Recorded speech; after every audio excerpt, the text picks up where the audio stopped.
ನಂಗೆ ಒಂದು 2 ತಿಂಗಳಿಗೆ ಒಂದು ಇಂಜೆಕ್ಷನ್ ಕೊಡ್ಬೇಕಾಗ್ತದೆ ಡಿಸ್ಕ್ ಪೇನ್ ಇದು.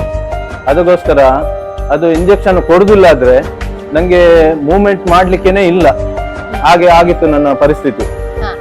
ಅದಕ್ಕೆ ಸೆರೆಕೇರ್ ಬಂದ ನಂತರ ಈಗ ನಂಗೆ 1.5 ತಿಂಗಳಾಯ್ತು ನಾನು ಇಂಜೆಕ್ಷನ್ ತಗೊಳ್ಳದೆ. ಈಗ ನಿಯರ್ಲಿ 4 ತಿಂಗಳಾಯ್ತು ನಾನು ಇಂಜೆಕ್ಷನ್ ತಗೊಳ್ಳಿಲ್ಲ.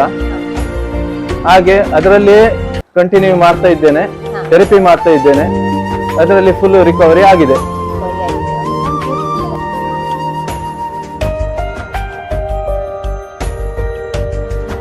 ನಮಸ್ತೆ, ನಾವು ಕಾರ್ಕಳ ಸೆಂಟರ್ ಇಂದ ಮಾತಾಡ್ತಾ ಇದ್ದೇವೆ. ಇವತ್ತು ನಮ್ಮ ಜೊತೆ ಬಂದ್ಬಿಟ್ಟು ಮ್ಯಾಕ್ಸಿ ಥೋಮಸ್ ಬ್ರದರ್ ನಮ್ಮ ಜೊತೆಗಿದ್ದಾರೆ.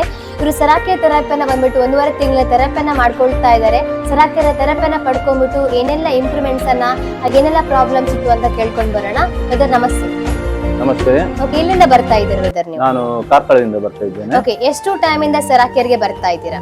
ನಾನು 1.5 ತಿಂಗಳಿಂದ ಬರ್ತಾ ಇದ್ದೇನೆ.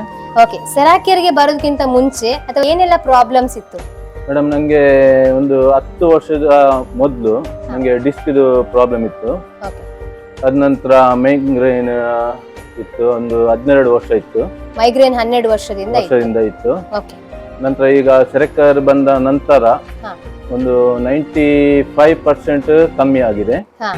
ಅದಕ್ಕೋಸ್ಕರ ನಾನು ಬೆಡ್ ಮೇಟ್ ಮಾಡಿದ್ದೇನೆ, ವಾಟರ್ ಥೆರಪಿ ಮಾಡಿದ್ದೇನೆ, V3 ಮಾಡಿದ್ದೇನೆ, ಎಲ್ಲ ಮಾಡಿ ನಂತರ ಅದರಲ್ಲಿ ಇಂಪ್ರೂವ್ಮೆಂಟ್ ಒಳ್ಳೆ ಬಂದಿದೆ ನನಗೆ.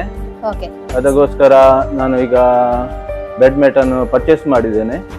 ಮನೆಯಲ್ಲಿ ಡೈಲಿ 1 ಗಂಟೆ 1.5 ಗಂಟೆ ಯೂಸ್ ಮಾಡ್ತಾ ಇದ್ದೇನೆ. ನನ್ನ ಮಿಸ್ಸಸ್ ಯೂಸ್ ಮಾಡ್ತಾಳೆ ಮತ್ತು ಮಕ್ಕಳು ಸಹ ಯೂಸ್ ಮಾಡ್ತಾ ಇದ್ದಾರೆ.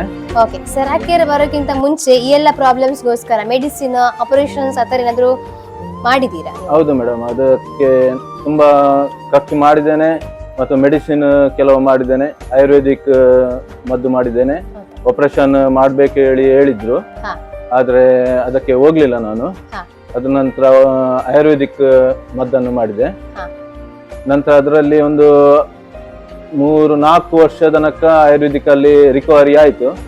ನಂತರ ಒಂದು ಎವ್ರಿ 2 ಮಂತ್ಗೆ ನಂಗೆ ಇಂಜೆಕ್ಷನ್ ಒಂದು ತಗೊಳ್ಬೇಕಾಗ್ತದೆ ಡಿಸ್ಕ್ ಪ್ರಾಬ್ಲಮ್ಗೆ. ಅದರದ್ದು ಪೇನ್ ಸ್ಟಾರ್ಟ್ ಆಗ್ತದೆ. ಪೇನ್ ಸ್ಟಾರ್ಟ್ ಆದ ನಂತರ ನಂಗೆ ಇಂಜೆಕ್ಷನ್ ಇಲ್ಲಾದ್ರೆ ಮತ್ತು ಮೂವ್ಮೆಂಟ್ ಆಗ್ಲಿಕ್ಕೆ ಚಾನ್ಸ್ ಇಲ್ಲ. ಅದಕ್ಕೋಸ್ಕರ ಇಲ್ಲಿ ಬಂದ ನಂತರ ನಂಗೆ ರಿಯಾಕ್ಷನ್ ಆಯ್ತು. ರಿಯಾಕ್ಷನ್ ಆದ್ರೆ ನಾನು ಮದ್ದಿಗೆ ಹೋಗ್ಲಿಲ್ಲ, ಅದನ್ನೇ ಕಂಟಿನ್ಯೂ ಮಾಡಿದೆ. ಈಗ 1.5 ತಿಂಗಳಿಗೆ ನಾನು ಅದನ್ನೇ ಕಂಟಿನ್ಯೂ ಮಾಡಿ ಏನು ಪ್ರಾಬ್ಲಮ್ ಇಲ್ಲ. ಇವಾಗ ಏನಾದ್ರು ಇಂಜೆಕ್ಷನ್ ತಗೊಂಡಿದ್ದೀರಾ? ಇಲ್ಲ, ರೀಸೆಂಟ್ಲಿ ಯಾವ್ದು ಸಹ ಇಂಜೆಕ್ಷನ್ ತಗೊಳ್ಳಿಲ್ಲ.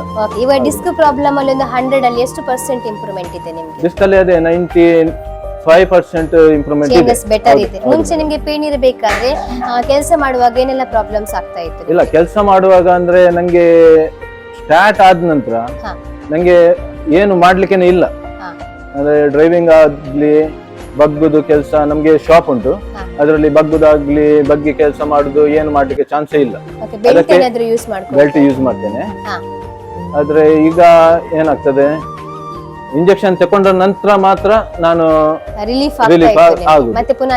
ಅದೇ ಸ್ಟಾರ್ಟ್ ಅಂದ್ರೆ 1-2 ತಿಂಗಳು ಅದು ಇರ್ತದೆ, ನಂತರ ವಾಪಸ್ ಸ್ಟಾರ್ಟ್ ಆಗ್ತದೆ. ಸರಾಕೆರ್ಗೆ ಬಂದ ನಂತರ ಒಂದು ಪ್ರಯತ್ನ ಮಾಡಿದ್ದೀರಾ? ಈಗ ಇಲ್ಲ, ಈಗ 1.5 ತಿಂಗಳ ನಂತರ ನಾನು ಇಂಜೆಕ್ಷನ್ ತಗೊಳ್ಳಿಲ್ಲ. ಬೆಲ್ಟ್ ನಾನು ಡ್ರೈವಿಂಗ್ ಗೆ ಹೋಗುವಾಗ ಯೂಸ್ ಮಾಡ್ತೇನೆ, ನಾರ್ಮಲಿ ಹೀಗೆ ಮಾಡುದಿಲ್ಲ. ಡಿಫರೆನ್ಸ್ ಇದೆ. ಹೌದೌದು, ಮೊದಲು ಆಲ್ಕಲೈನ್ ವಾಟರ್ ಕುಡಿದ ನಂತರ ಒಂದು ಜೀರ್ಣಶಕ್ತಿ ಸ್ವಲ್ಪ ಒಳ್ಳೇದಾಗ್ತದೆ, ಮತ್ತು ಅದು ನೀರು ಕುಡಿಯುವ ಹೇಳಿ ಆಗ್ತದೆ.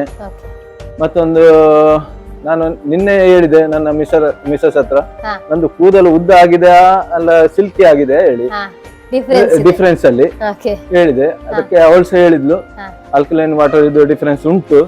ಹಾಗೆ ಆಲ್ಕಲೈನ್ ವಾಟರ್ ಇದು ನಾವು ಬುಕ್ ಮಾಡಿದ್ದೇವೆ ಆಲ್ರೆಡಿ, ಎಲ್ಲರೂ ಬುಕ್ ಮಾಡಿ. ಒಳ್ಳೇದು. ಸರಾಕೆರ್ಗೆ ಬರುವಂತವರಿಗೆ ಏನ್ ಹೇಳಿಕ್ಕೆ ಇಷ್ಟಪಡ್ತೀರಾ? ಸರ್ ಮೇಡಮ್, ಎಲ್ಲರೂ ಆಲ್ಕಲೈನ್ ವಾಟರ್ ಮತ್ತು ಬೆಡ್ ಮೇಟ್ ಯಾವ್ದು ಥೆರಪಿ ಉಂಟು ಅದು ಎಲ್ಲ ಒಳ್ಳೇದು. ಸ್ಪೆಷಲಿ ವಾಟರ್ ಅಲ್ಲಿ ಒಳ್ಳೆ ಇದು ರಿಸಲ್ಟ್ ಬರ್ತದೆ, ಒಳ್ಳೇದು ಎಲ್ಲರಿಗೆ. ಎಲ್ಲರೂ ಅದನ್ನು ಯೂಸ್ ಮಾಡಿ ಮತ್ತು ಪರ್ಚೇಸ್ ಮಾಡಲಿಕ್ಕೆ ಸಾಧ್ಯ ಇದ್ದವರು ಪರ್ಚೇಸ್ ಮಾಡಿ ಒಳ್ಳೇದು ಅಲ್ವಾ. ಬ್ರದರ್ ಹತ್ರ ಕೇಳ್ಕೊಂಡ್ ಬಂದ್ವಿ, ಇವ್ರಿಗೆ ಸರಾಕೆ ಥೆರಪಿಯನ್ನ ಮಾಡ್ಕೊಂಡ್ಬಿಟ್ಟು ಎಷ್ಟು ಒಳ್ಳೆ ಬೆಸ್ಟ್ ಅಂತ ಇಂಪ್ರೂವ್ಮೆಂಟ್ ಅನ್ನ ಪಡ್ಕೊಳ್ತಾ ಬಂದಿದ್ದಾರೆ. ನಿಮ್ಗೂ ಕೂಡ ಈ ರೀತಿಯ ಪ್ರಾಬ್ಲಮ್ಸ್ ಇದೆ. ಹೆಚ್ಚಿನ ಮಾಹಿತಿಗಾಗಿ ನಮ್ಮ ಕಾರ್ಕಳ ಸೆಂಟರ್ಗೆ ವಿಸಿಟ್ ಮಾಡಿ. Thank you.